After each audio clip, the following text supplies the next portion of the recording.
My name's Tim James, and in July and August of this year I walked the Kokoda Trail in Papua New Guinea.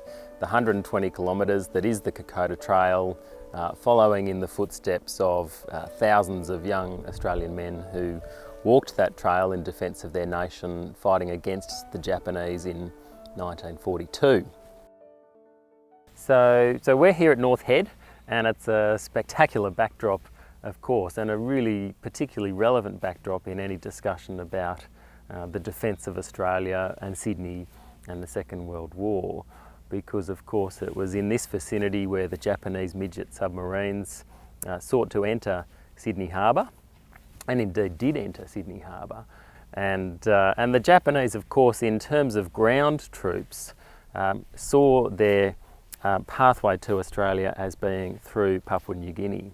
Hence, Kokoda became a focal point and a battleground, and the Australian military commanders knew that if they could halt the Japanese advance at Kokoda, that would be their best prospect of saving Australia.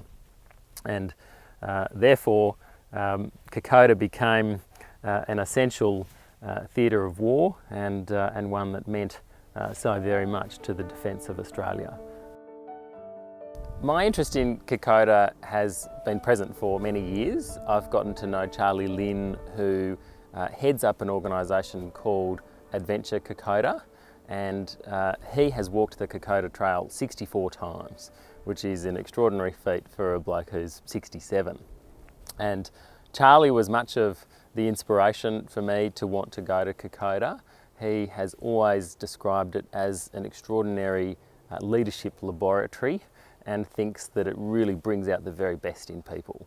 So it was on the back of Charlie's recommendation and partly his badgering that I thought, yes, I'm going to embrace this challenge, take myself out of my comfort zone and seek to walk the Kokoda Trail. Each year about 6,000 Australians actually do so. There are a number of organisations that can take Australians to PNG to fly in and then to fly over to the Owen Stanley Ranges and then to take on the trail. So I'm certainly not unique in any way, but for me it was a big challenge. I'm not naturally a outdoorsy, hiking, camping kind of guy. I'm a little bit of a city slicker even, you might say, and so for me it was a big challenge. Perhaps the best way to describe the experience is to do so through the prism of the 4 values that are inscribed on the war memorial at Isurava, the site of one of the more bloody battles during the Kokoda campaign. And those 4 values are courage, endurance, mateship and sacrifice.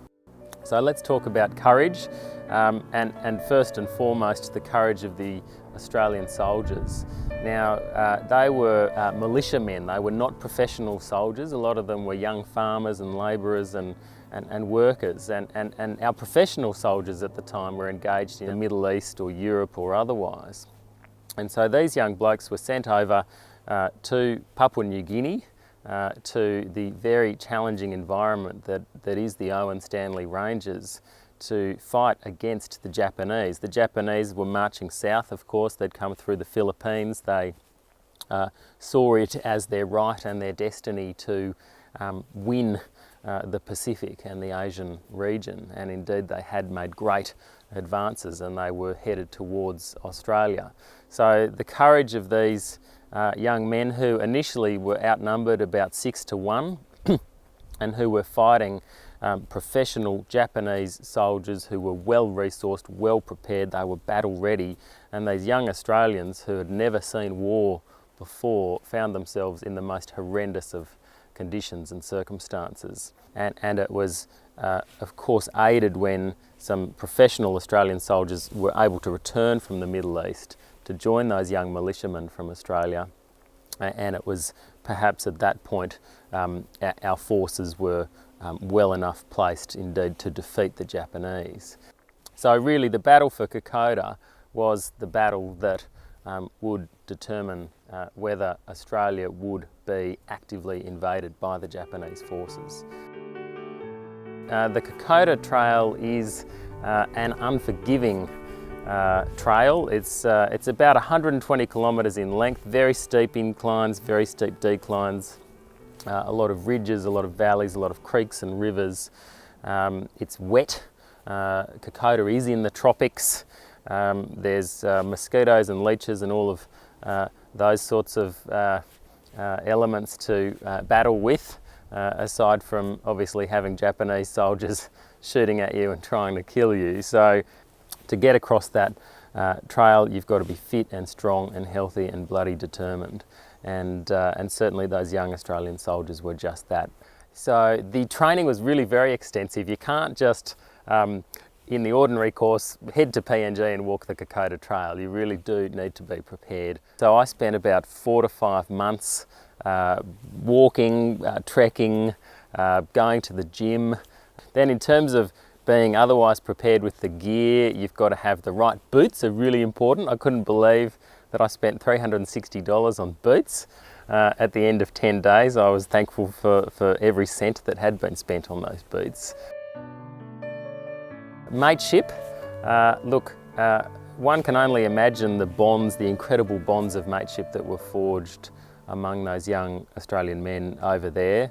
They of course became great mates, battle-hardened in the toughest of conditions, and some of the stories of mateship, how they helped one another, supported one another, carried one another in battle, in times of injury and despair, were incredible stories of heroism and courage and mateship. The locals at the time, who made a world of difference to the Australian military campaign, they were called Fuzzy Wuzzy Angels because their role was angelic. They helped those Australian soldiers in every which way, in terms of supplying food and water, in terms of carrying resources, carrying men, stretchering soldiers across rivers along the trail. Our trek leader went so far as to say that if it wasn't for the Fuzzy Wuzzy Angels, it's quite likely that the Australian campaign would not have succeeded. Many of our porters were grandsons of Fuzzy Wuzzy Angels, and they performed for us a similar role. Thankfully they didn't need to stretcher us out, but they were so helpful, so caring, and they know that track so incredibly well. The group that I went with, there were 34 Australians. We all went as strangers. We didn't know one another. We were Australians from all walks of life. There are times when you're walking that trail and you think to yourself, what on earth am I doing here? And sometimes just a tap on a shoulder, or a funny story, or a good story, or a little memory from a mate walking in front of you or walking behind you is just something that just keeps you going. Somehow it just keeps you putting one foot in front of the other, and so that mateship really does mean a lot. The sacrifice can never be forgotten. It can never be understated or underestimated, and I for one now have a much deeper appreciation of the sacrifice that was made on Kokoda. At the end of our trek, we went to the Bamana War Cemetery, where there are about 3,000 war graves. Each headstone has their name and their date of birth and a small inscription that their family members chose. And some of them are, he lived a man and he died a hero. And I think that sums it up beautifully. And those 3,000 men saved our nation. They saved our way of life, our freedom, our democracy, everything that we enjoy today perhaps would not be here but for their heroics and their courage and their sacrifice and their endurance. So this is a stick made by my porter. His name was Berry. And Berry was 20 years old, and every trekker had a porter, someone to help to carry their tent, their food, some of their belongings and so on. And these guys were just lifesavers. They were just so supportive, so helpful, and so caring. And so towards the end of the trek, the porters offered to make a stick like this for each of their trekkers. And this one says, "My name, Tim James, Kokoda Trail 2012, and then inscribed in it are the 4 values at Isurava: compassion, endurance, mateship and sacrifice. I'm proud of it. It has pride of place on my bookcase, and it's a great reminder of the values and the experience that was walking the Kokoda Trail.